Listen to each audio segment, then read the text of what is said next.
was a good trip to Florida. I was at Ocala, Florida with the United Methodist Church, with people from our Baltimore, Washington conference and 500 other people, and we were talking about expressions of faith. And it was really nice that we did it in Ocala because it was 80 degrees every single day, and sunny and warm. But we talked about different expressions of faith. And it brought to mind something. I wanted us to just sit here for a little bit and talk about a problem that can rot a community. Rot a community from the inside out. It's not a loud problem. It doesn't usually start with a shouting match in a hallway or a sudden split in the pews. It starts with something much, much smaller and much more dangerous. It starts with the slow, cold turning of a heart. It's the problem of a hard heart. In Psalm 95, we hear a song that we all know. It starts with a shout of joy, and it goes, "Oh, come, let us sing to the Lord." And we love that part, don't we? We love that part. We want the harmony, the high notes, the Sunday morning feel-goods. But then, the music stops abruptly. The tone shifts.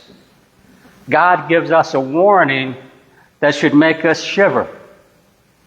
He points his finger back in time, back to a place in the desert called Meribah.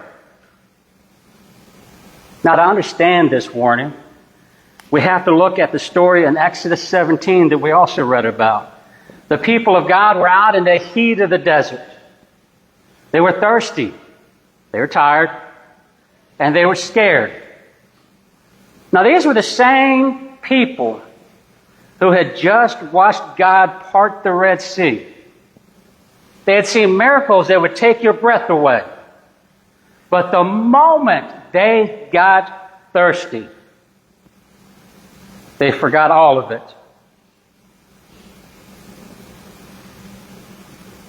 Instead of asking the God of miracles for help, they turned on each other. They put Moses on trial. They put God on trial. They grumbled and said, "Is the Lord even here or not?" Think about it. They were standing right next to the rock, the very presence of God that could save them. Now, remember, go back to 1 Corinthians 10. Paul tells us that this rock wasn't just a stone. This rock was Christ himself. They were standing next to Jesus Christ and fighting over the sand. This is the Meribah spirit. It's what happens when a community stops looking at the promised land because they are too busy guarding the water cooler. It's the sound of a church that has forgotten it's on a journey and has decided to become a fortress. And the problem with a fortress is that while it keeps the scary world out, it also keeps the living water in. Now, we talked about fresh expressions when I was in Florida, and I got to talk to some really, really fantastic pastors like Rachel Billups, like Matthew Rawls, like Michael Beck, and a number of different bishops from across the country. And basically, fresh expressions is just a fancy way of saying new ways to be the church for our neighbors. New ways to build faith communities and be the church for our neighbors. Now, it sounds like a beautiful painting on a Sunday school wall, but we need to be honest with each other. In the real world, trying to bring the new and the old together often feels like walking into a buzzsaw. And the buzzsaw isn't powered by hate. It's powered by a hard heart.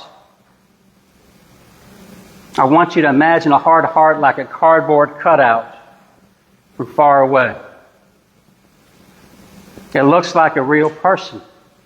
It wears the right clothes, It stands in the right spot. It says the prayers and sings the hymns. But if you get close, there is no heart. There's no warmth. There's no life. It's a form of religion, but without the power of love. Now, I have to stop right here and I have to look in the mirror myself. We are all prone to hard hearts on some days. It's not an issue of, well, only one person needs to change. It's an issue of every single person here needs to listen and needs to change. Sometimes we get tired when we get worried about the budget, or when we feel like the world is moving too fast, our hearts start to stiffen up. For me, it's when I was on the highway in Orlando. Had no idea where I was going, but I got there. This isn't about pointing fingers at those people. It's about a work in progress in here. It's the difference between the religious leaders who walked past the dying man on the road and the Good Samaritan. In the Bible, it said the Good Samaritan had compassion. In the original language, that word is S-P-L-A-G-C-H-N-I-Z-O-M-A-I. Bingo was his name, though. And what it means, and that's a $15 word if I ever heard one, what it means is your spleen deep, or your gut level. That gut level love. He felt a physical ache in his belly that forced him to stop and help. Now, a hard heart, it doesn't feel that ache. It only feels private club love. It looks at the neighborhood and sees threats to its comfort, threats to its social club, instead of children of God. So let's talk about a person we all know. Let's call her Martha. Martha is a pillar of the church that she goes to. She's been there for 40 or 50 years. She's washed the linens. She's baked the funeral bread. She's kept the lights on when nobody else cared. But lately, Martha has been acting, well, a bit sharp. She's been saying no to everything. And we have to realize a deep truth. Martha's meanness isn't really about the control that it looks like. It's about grief. See, Martha loves her church. Loves it so much that she's terrified of losing it.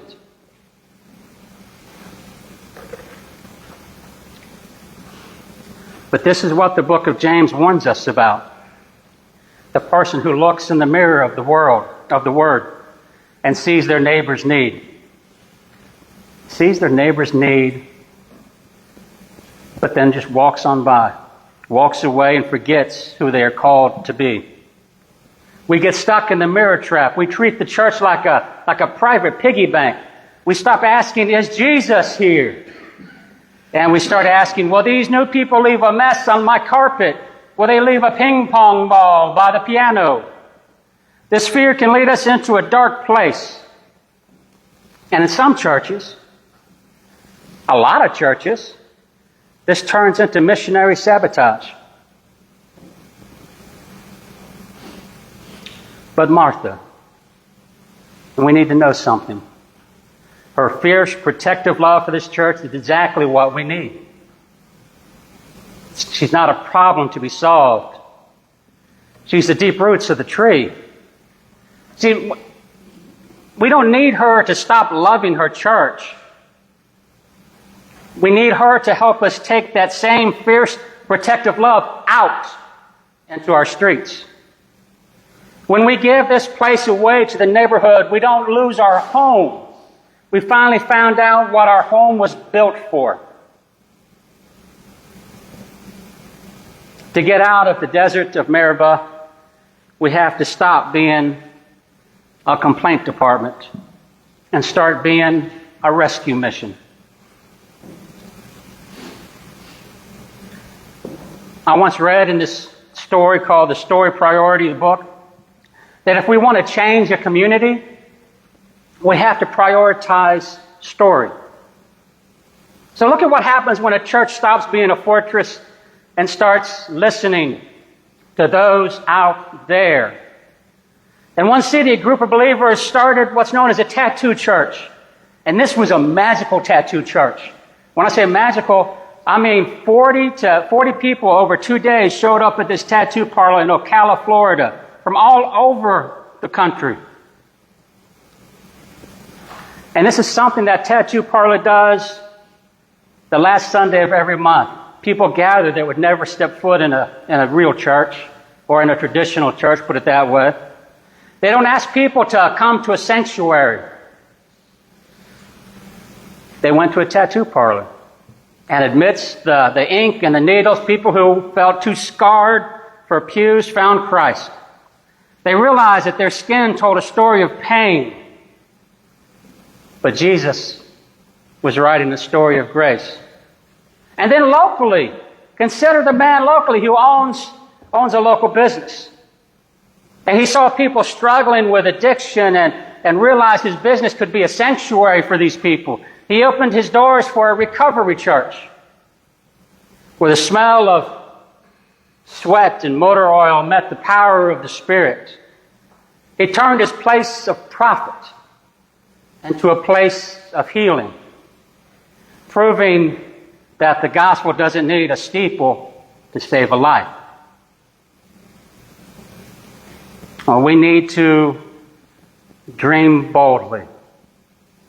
In John 4, Jesus leaves the temple and goes to a well in Samaria, and he meets a woman with a messy history, and he honored her story until she felt seen. Do you know the stories of your zip code? We need to dare wisely. We need deep roots and wild branches. We need to use our history, to give us the strength to go to a tattoo shop or a gym or a business or a park or library or laundromat. We're not leaving the altar.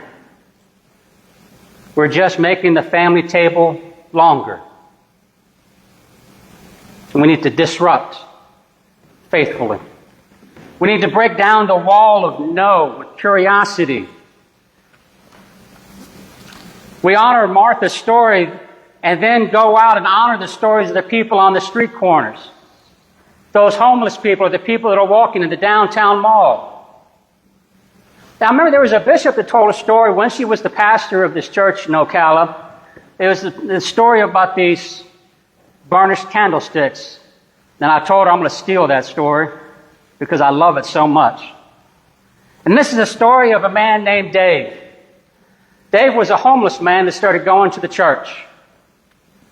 And at one point, the pastor asked the finance committee, can we afford to put him on payroll? And they did. And he had a job at the church.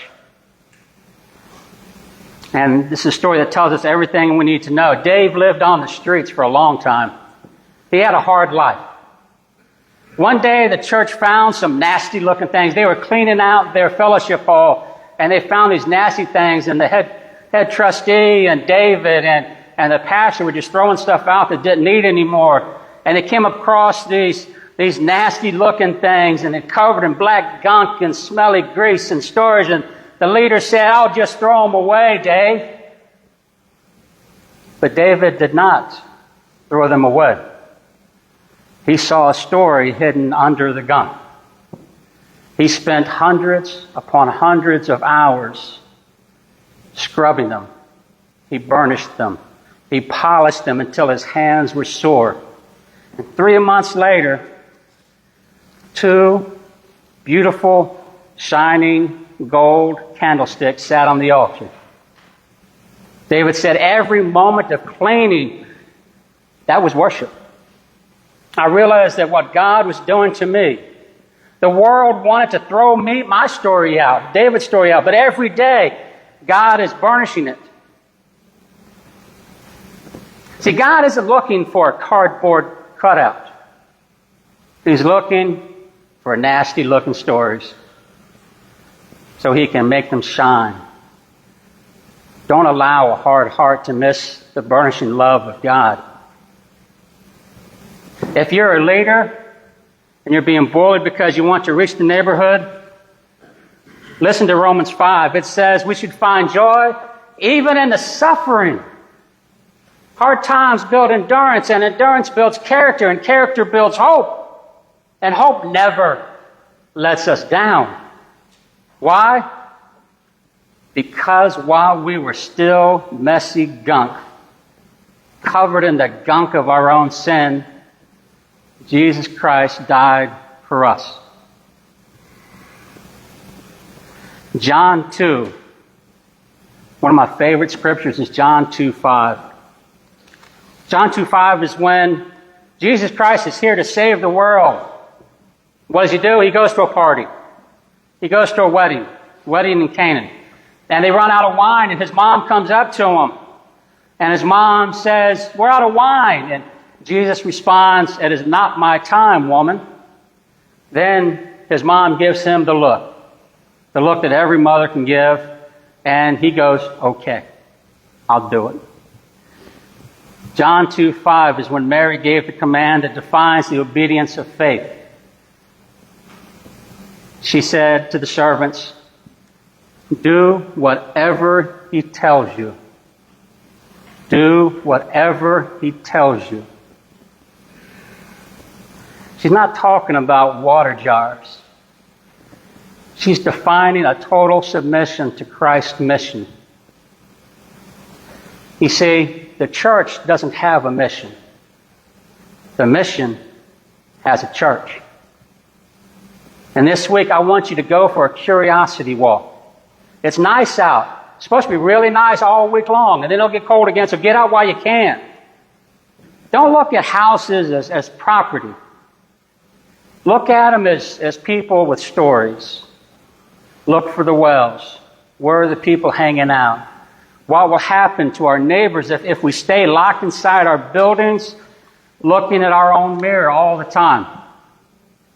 Let the deep roots of our tradition feed the wild branches of our future. The shepherd is calling us out of the well.